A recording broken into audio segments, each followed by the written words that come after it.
Hi guys, I'm Dr. Nathan Ho. You are watching the Coffee Break Interview video podcast.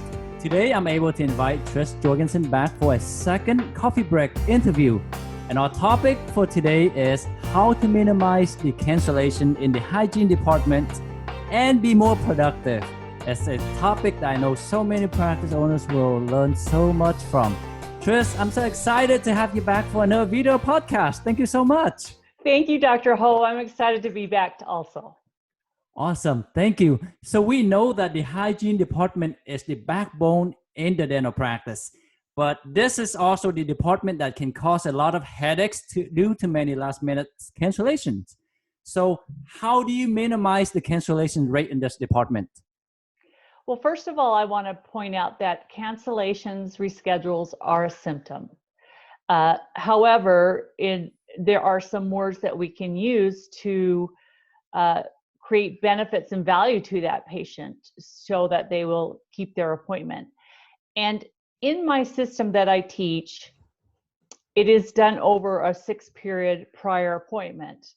But these front office ladies or gentlemen don't have the tools to share with that patient when they call to reschedule or cancel, or know what to say, why it is so value. Over the years, Dr. Ho, unfortunately, in dentistry, in even years prior to you were started practicing, we created that problem for many dentists today.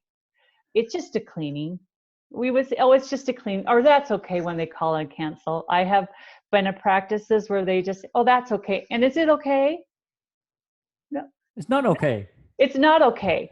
It's not okay for us, which is okay to say that, not to them, but we got to make it about the patient. Why is it so important for that patient to keep that appointment? So this is what I teach.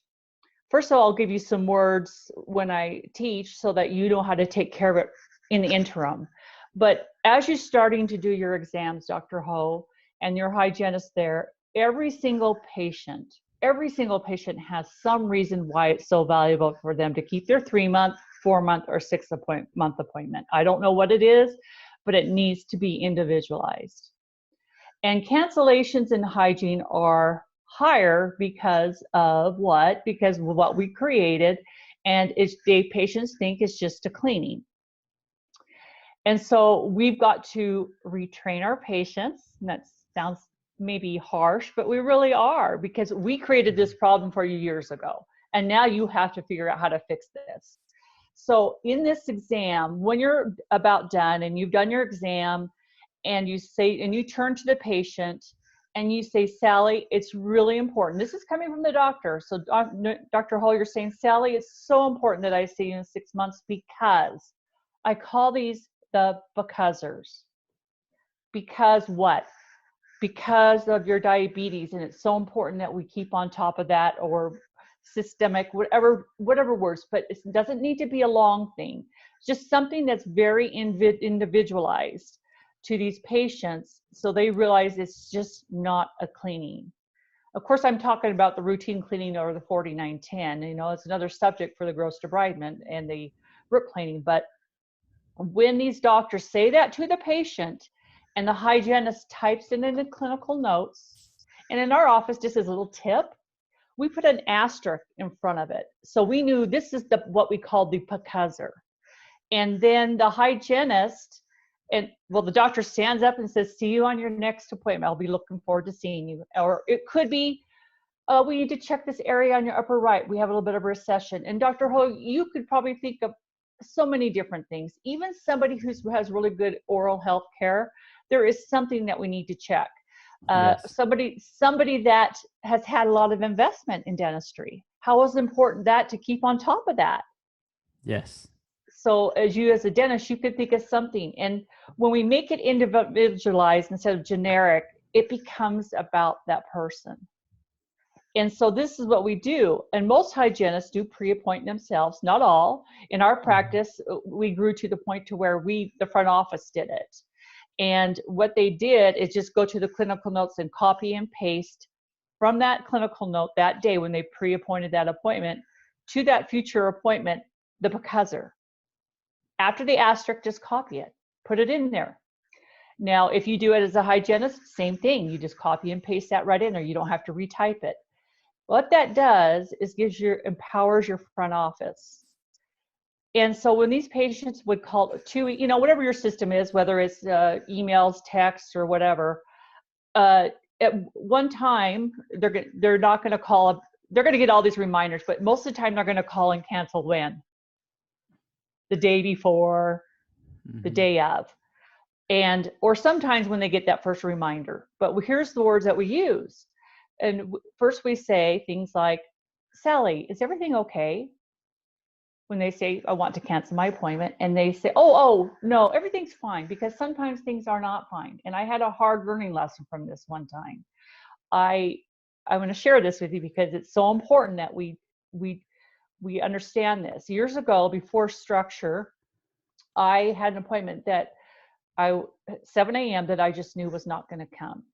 And she had been notorious or a chronic canceller. And we didn't have anything in place how to treat these chronic cancelers, how to retrain them.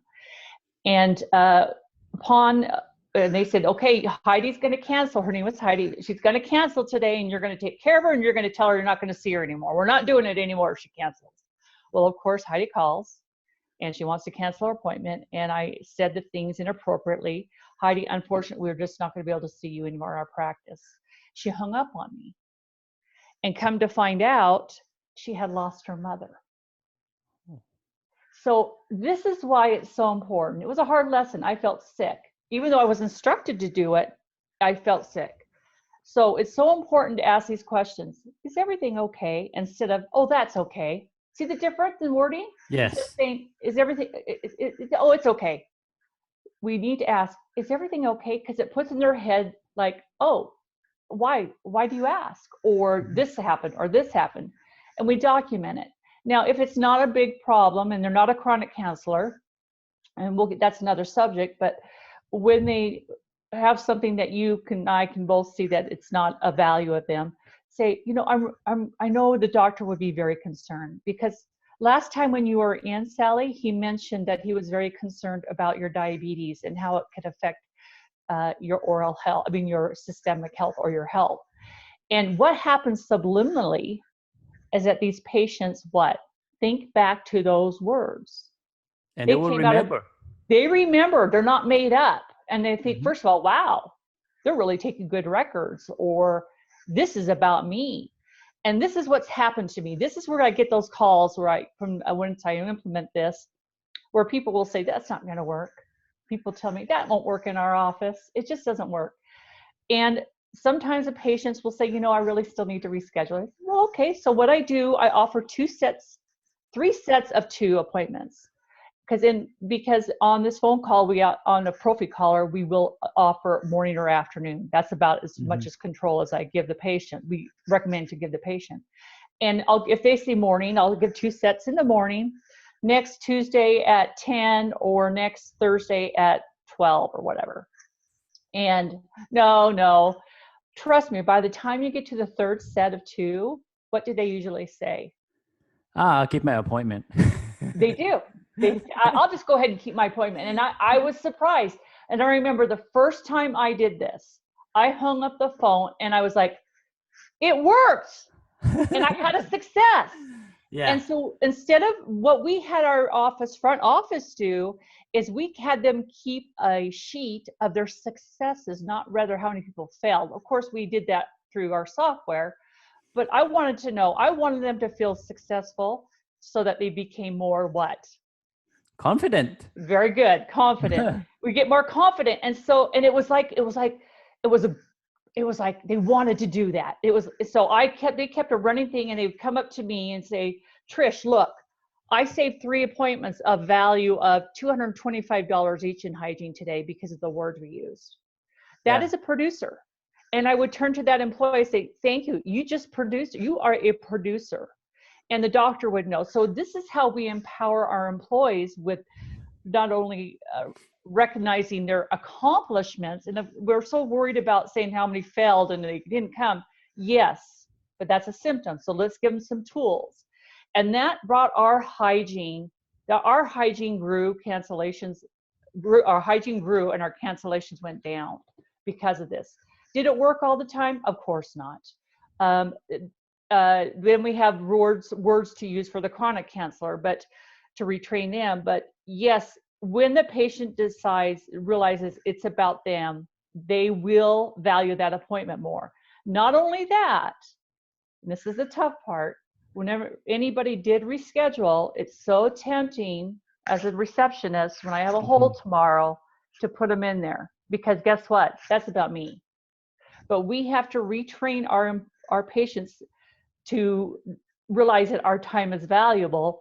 And to add to those words, when I offer these appointments, I will say, you know, Sally, because of what you said, doctor would be really concerned about your diabetes, and to get you back in a timely fashion is going to be difficult.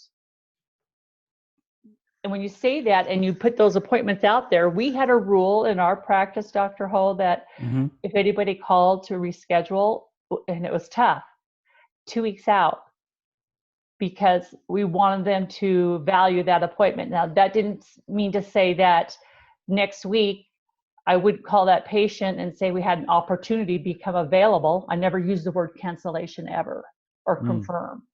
Yes. But it also, you just don't put them in tomorrow, because you just create the same problems for other people or yourselves, depending who's there that day. Trish, I love that technique, because in dentistry, in many practices, especially in my practice, we have a lot of things to watch on a patient's mouth, right? And most of the time, we just tell our assistant, Melissa, keep a watch on number 3, keep a watch on number 14, keep a watch on the recession, keep a watch on a fracture line on number 22. The cavity is still small. Let's keep a watch. And then we don't put it on the appointments, or sometimes not even in the notes. Instead, we chart it, right? And then when patients come back, we don't even remember what we were watching, right? And most of the time, we don't even tell our patient, okay, make sure you come back in 3 months or 6 months, because we're keeping a watch on these teeth. Okay, we just tell our assistant to keep it in the system. Right. So I just love the idea of having a becauser and put it in the notes, and most importantly, to copy it and paste it on the appointment, because yes, the front desk see that, right? Yes, it's very difficult for a front desk in any software to navigate through those clinical notes and find them. So let's just make it easy, because we want to be able to respond quickly to these patients instead of putting them on hold and having to go look through those clinical notes.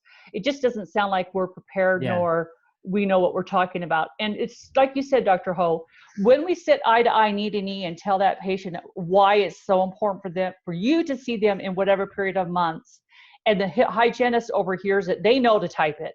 You're having a conversation with the patient, not the assistant, not the hygienist, excuse me, or sometimes a hygiene assistant, depending on your situation. But it is a conversation eye to eye, knee to knee, and you're letting them know, and that stays in their head.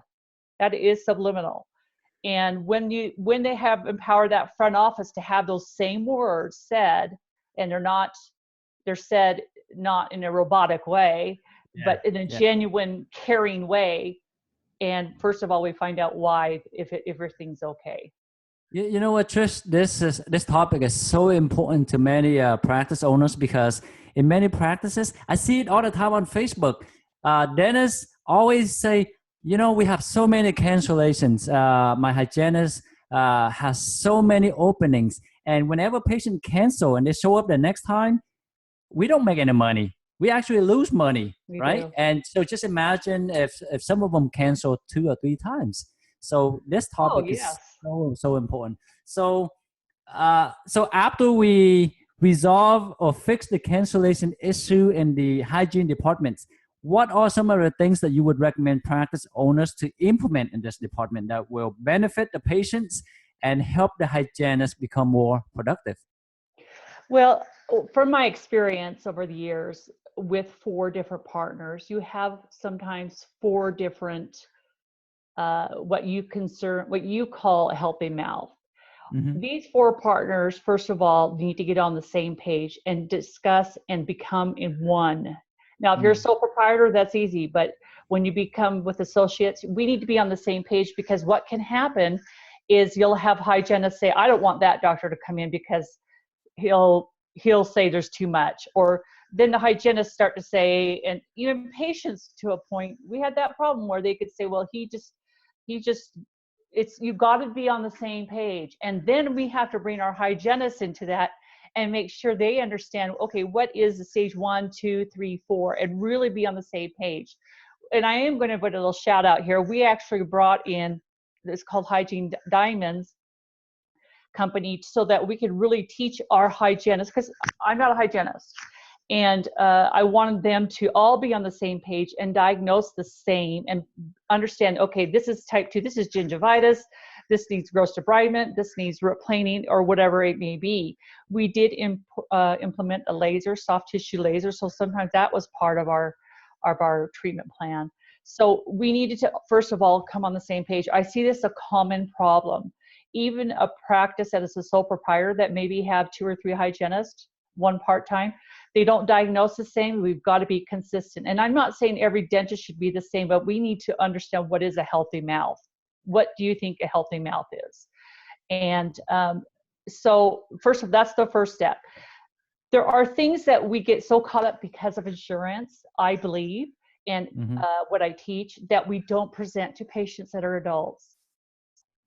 Adult sealants, adult fluoride varnish, many things. We need to have these things presented to patients regardless of the insurance, if they need it. Children in braces need fluoride.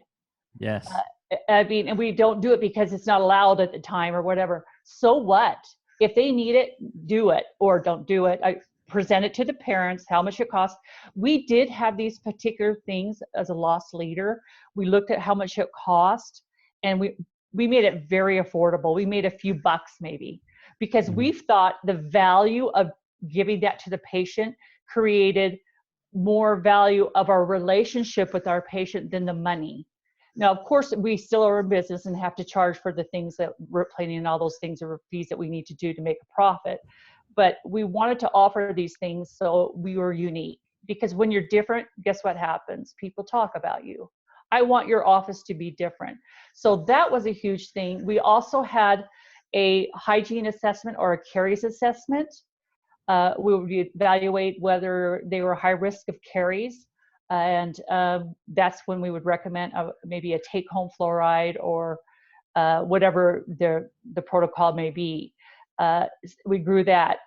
And our practice was very, very, we looked at our numbers, and you could do this in any practice, to see how much you are just regular 1110s versus gross root planing. Then the CDC in 2012, and I could quote this, 50% of Americans have periodontal disease, and it gets to 70 years old, I think it increases to 70%. And somewhere, I think the good number, if your practice isn't doing at least 40% to 50% perio, that doesn't mean necessarily doing it. I mean presenting it, because as we all know, not all patients can do it financially. But we need to present it, and we're not presenting it. We're afraid, we just do super prophies. And if we're having blood all over the bib, it's a super prophy. That's not the right code, and we're not doing the right treatment. Now, that doesn't mean they could do it. However, we need to figure out what protocols and systems we're going to have in our practice to present it and have the tools to help these patients pay for the treatment.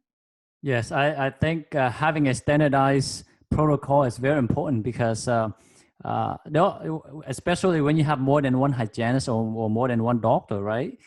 Because in the past we had this hygienist that loved to do bloody prophy, and so and she would take at least an hour and a half to 2 hours on these prophy as well. So we all know that wasn't a prophy. It shouldn't have been coded as a prophy. Yeah. So training is very important, and consistency is super important. So do you think assisted hygiene system is a good idea in most practices, or do you think it's something that would ruin the hygienist-patient relationship?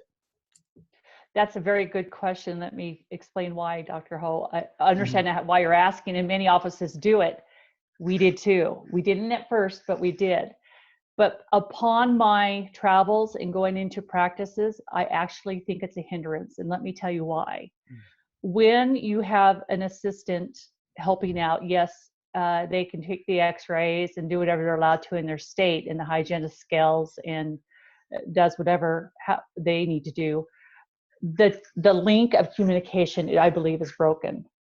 And the communication isn't brought forward. For instance, I'm the financial coordinator. They bring somebody out of there that needed root planing, and I would say, well, why? What's going on? Tell me. Well, I don't know. I wasn't in there. The other person was.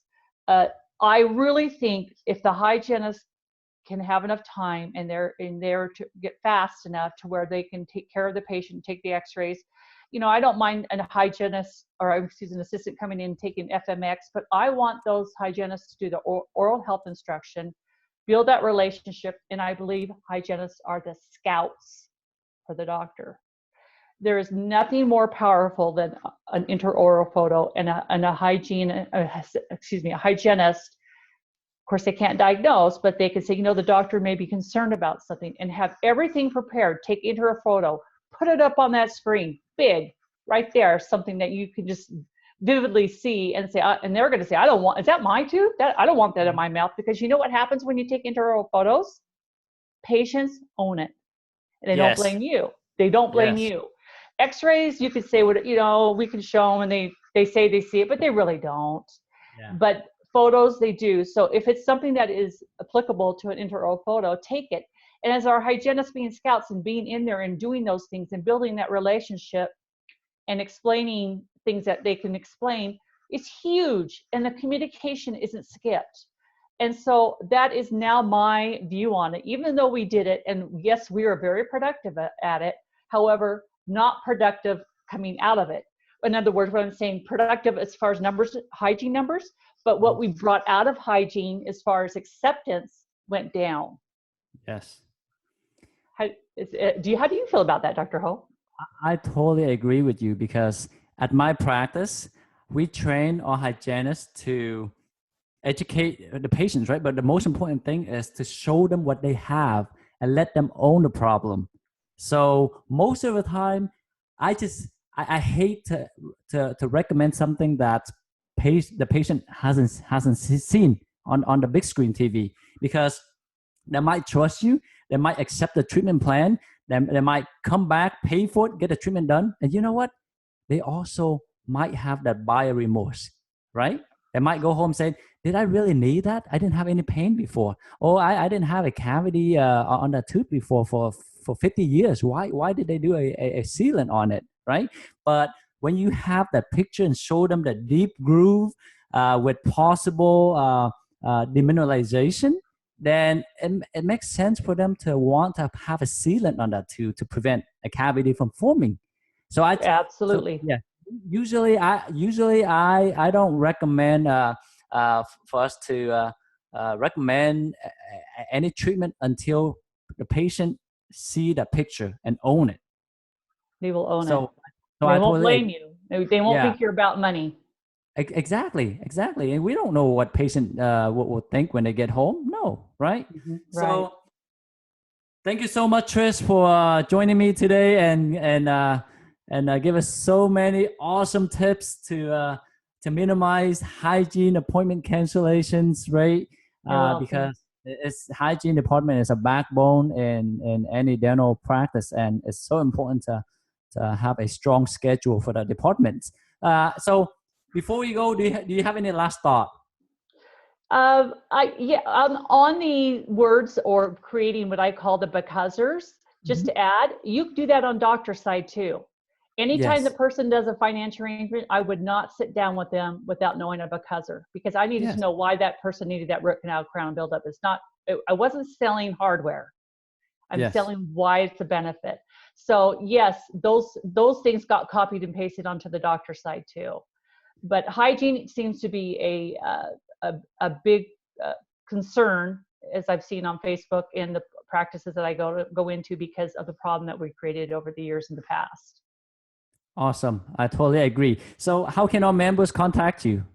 Well, they can contact me. First of all, I'm on Facebook. You can just look, type in Elevate Team Solutions. You can just message me there. I have my email, which is elevateteamsolutions@gmail.com. And my phone number is 208-681-3862. And my website's not quite up yet, but it will be soon. Again, thank you so much, Trish. We really appreciate you. Until next time, take care. Okay, thanks, Dr. Ho. Goodbye, everybody. Bye-bye.